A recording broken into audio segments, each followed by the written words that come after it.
Okay, so so my husband and I, we've decided we're going to do this YouTube video and try to do it and everything. And I just wanted to put something out there. I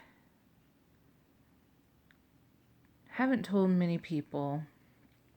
Well, I can't say I really haven't told many people, but people do know where my husband has come from. My husband comes from North Africa. He's from Tunisia. And I've been watching, they have this show called 90 Day Fiancé that some people have seen on TLC. And they had a gentleman, I believe last year, and they brought him over from Tunisia. He married someone here in Ohio, and that's where I live at, is in Ohio. I met my husband online, and we became really good friends. We got to know each other. We fell in love with each other. And I went over there and spent a wonderful month with his family and got to know them and got to enjoy being with them and everything. And that's where we got married, was over in his country. Now, North Africa is mainly a Muslim country. And most people do not understand what the religion entails, how the culture is, what their beliefs are, how they see things, whether it pertains to women or sexual relationships or any type of intimacy. You know, a lot of people believe that just because someone's a Muslim, that they see women as slaves or they treat them badly. And it is not true for all Muslims. There are certain Muslim countries that are like that. It's Islam, I should say, is like all religions. You have your extremists and you have your people who read the Bible, the Quran, or whatever it is your religion is that you read your beliefs from. You will have people that will pervert whatever the religion is. Like they say, a bad apple can ruin the bunch. So just because someone is a Muslim doesn't mean that they're a bad person. And it doesn't mean that someone from a Muslim country can't come to America without causing issues.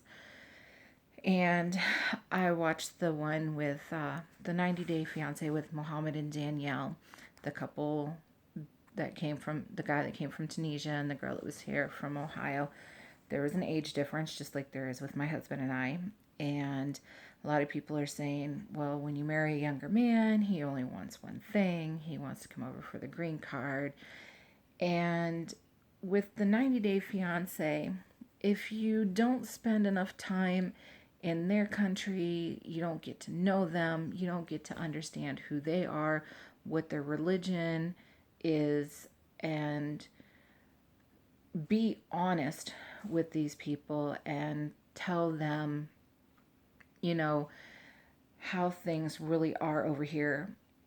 Our country shows themselves to be a rich country, a land of a lot of opportunity, which it can be, but you have to work hard at it.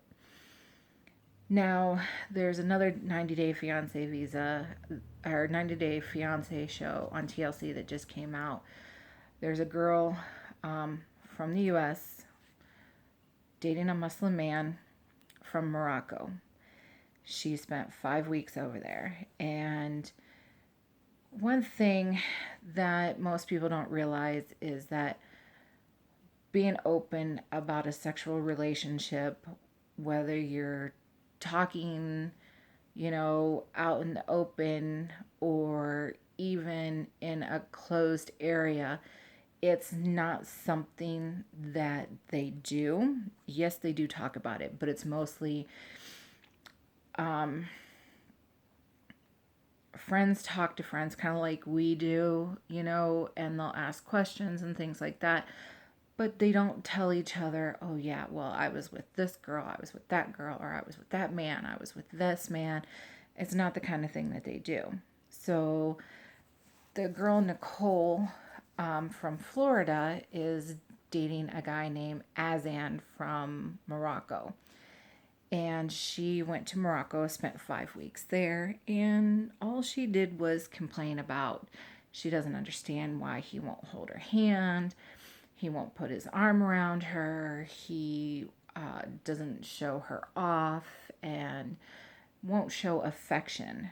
That is not their culture. A lot of people do not understand it, so they think that because a Muslim man from a Muslim country does not show affection means that he's not attracted to them. He doesn't love them. He's only after one thing.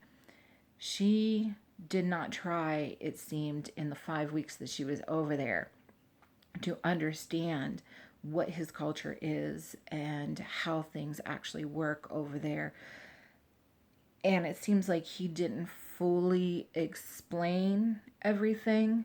I mean, I didn't know everything when I went to my husband's country in Tunisia about how everything was. Like, here in America, you can kiss somebody out in public, you can hug them.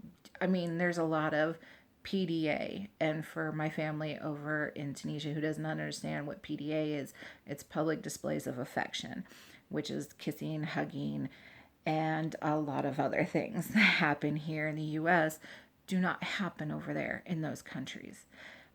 It is, in some countries, an offense that could actually get you arrested for.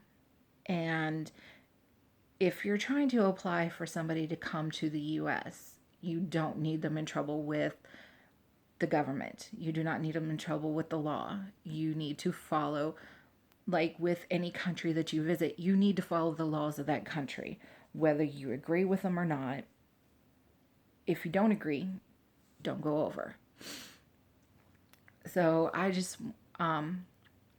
wanted to say a few things about a lot of people were commenting on the YouTube for TLC about how Azan and Nicole are going to be like another Muhammad, and Danielle, how he's just going to use her, come over here, get the green card split and everything else. And they're commenting that he's better looking than she is, and she's a bigger girl, and they laughed about the fact that he called her lazy and she needed to lose weight. And she come home from Morocco telling her family that he didn't find her attractive. Well, that is not true from what you see on the videos. He did find her attractive. But if you're not used to noticing the signs and you haven't lived with a person that's from a Muslim country that can tell you, this is how it is in these countries. This is, things that we do and we don't do, things that should be done, things that shouldn't be done. He seemed to truly care about her. And yes, he did tell her she needed to lose weight. But I believe that he was telling her from a standpoint of, I love you. I care about you. You need to take better care of yourself. She does have a daughter who is a young child, and she needs to be around for her daughter. Being as overweight as she is, and I can't say anything about being overweight because, as everyone can see, I am a big girl myself. But when you're overweight, there's health issues that go with it. You have back issues, you have, feet issues, you can be diabetic. There's all this other stuff that goes with it.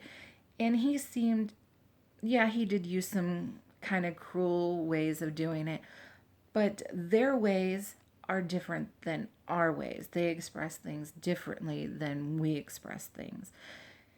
We express things one way, they express them another way. And she complained that it's so hard to try to assimilate, to be over there, and that everything is just so difficult. And to me, it didn't really seem like she tried. She was just there, you know, and walking around and complaining. He wasn't doing this, he wasn't showing her that. But she didn't really try to understand his culture, it seemed. And she's expecting him to come to our country. Our country is nothing like his country. And she's talking about how difficult it is. She is not realizing how difficult it's going to be for him to come here to this country. My husband and I, we've been married for 3 years. My husband has been in the US for a year and a half now. And it's been hard. You know, he has had to get used to all the laws that we have. You know, one thing is if someone disrespects him in his country, it's dealt with in a certain way than it is dealt with here. Here we just have to kind of blow it off, you know. You can't you can confront people, but then it causes more issues. You can get in trouble with the law and all this other stuff. And we have so many different laws than what they have. We just recently went through the presidential election, and while we had the election, we were also campaigning for judges and all prosecutors and all these different things. And he's like, I don't understand. Do you guys change your judges and everything every time you change your president? What is going on? It's just big culture shocks. You know, seeing kids run around, and sometimes not even kids, but adults running around half naked, wearing whatever they please, saying whatever they want, doing whatever they want. To see that from coming from a country where the girls are covered, the men are covered, and it's not just the girls being covered. There are men that are covered in those countries. You know, they show a little bit more respect for themselves than we show respect for ourselves over here. But it has been hard. It is a cultural shock to bring someone from, you know, any country, whether it's North Africa, South Africa, from New Zealand, from China, from Japan, from Russia. It's a culture shock when they come over here to America. Everyone thinks this is the land of opportunity. Like I said, yes, it's the land of opportunity, but it takes hard work for the land of opportunity. My husband gets up at 3 o'clock in the morning, has to be at work at 4, sometimes does not come home until 7:30, almost 8 o'clock at night at times. He puts in long hours, and right now he's 6, maybe 7 days a week working. So he can put in up to 80 hours a week. He comes home, he's exhausted. I work 2 jobs. We do not live in a fancy house. We have bills to pay, we have children to take care of, you know, and life is hard, but if you work at it, it can be what you want it to be. But when people come from other countries, and it is America's fault that these people come over here thinking that everything is going to be so easy. We have all these movies, all these videos showing life being, you know, in America being so wonderful. You know, you can make it big, you can be rich, but they don't understand we have things like debt. We have bills that come every month. In my husband's country, you pay your bills once every 3 months, not every month. You know, the bills are pretty much a set thing. Over here, your bills can fluctuate. He didn't understand that you can't just go and buy a house. You have to build credit to buy a house. You know, there's all these different things that people from other countries do not understand about America. And it is America's fault to a point because we put out all of these videos, all these movies. You know, the media is saying, you know, look at this person. They have made it big. They have this, they have that. And it just makes it harder, I think. And I know this is like a big rambling rant, run on thing, and it's really hard to get focused. And I'm doing it live. My husband doesn't like to do live, but for this, I felt the need to do it live. Um, I think that people just need to understand, especially if they're doing the 90-day fiance visa, or they've met someone online and they're thinking of going to someone's country and then marrying them over there and bringing them here. Paperwork is hard. It costs money. You are responsible for the person that you bring over. You have to, if you're doing it on the fiance visa, it takes a while for them to get their green card. It takes a while for them to be able to work, and it takes money to file all the paperwork. You marry someone and you bring them over, it takes money to file the papers. It takes money to pay for everything that has to be paid for. And they can get their green card a little bit faster, they can work faster, but the period that you're separated could be an extended period of time. My husband and I got married in 2013, and he didn't get to come here until 2015. So we were separated for a long time, and I couldn't get back over there because I was working to be able to pay for his paperwork for him to come here. And I just want people to understand that there's going to be issues. People are going to fight. People are going to have disagreements. Not everybody is going, you can't judge someone or American and a Muslim relationship based on what they saw with the 90-day fiance of Danielle and Mohammed. That is not always true how things happen. They had another couple. The guy was from Jamaica and the girl's from the US. He got his green card. He took half of her bank account and he split.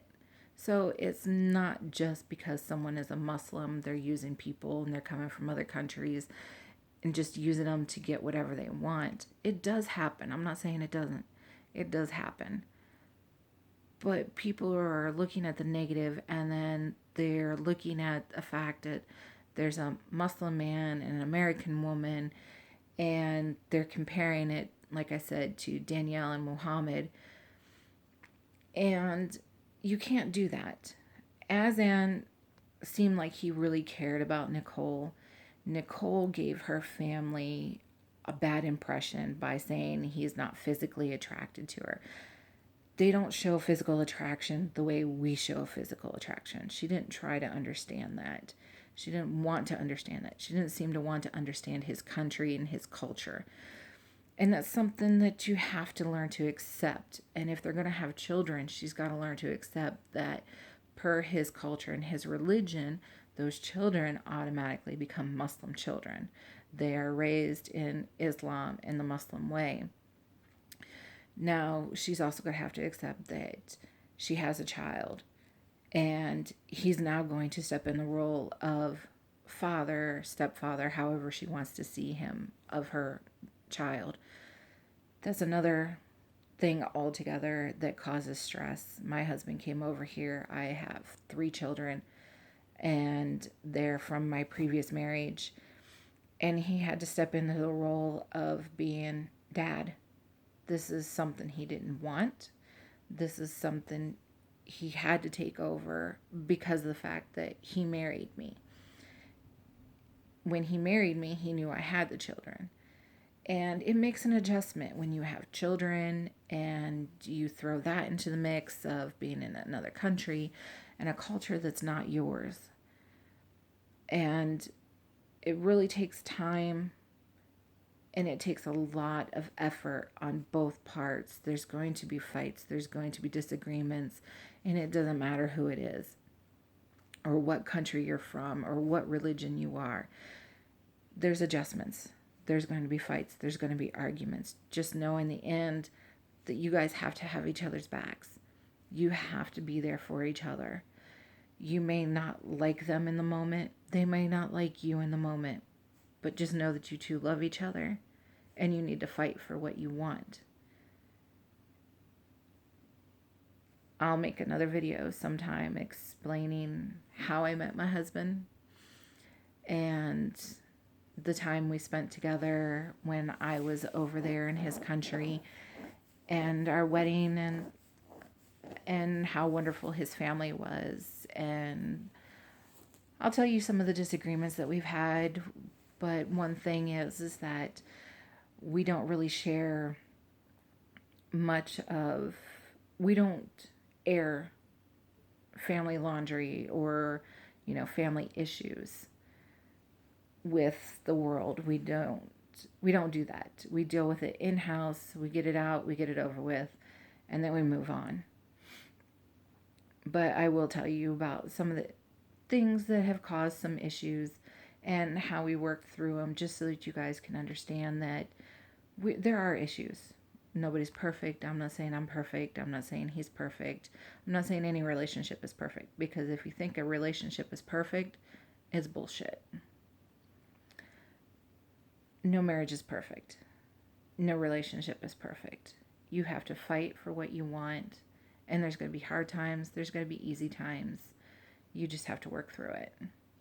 So for now, I'm going to say goodnight, because I have a long day, and one of these days I'll explain everything that I do for my husband and my family, to show you how hard I actually work, and then how hard he actually works to try to make our relationship and this family and our life what it is. So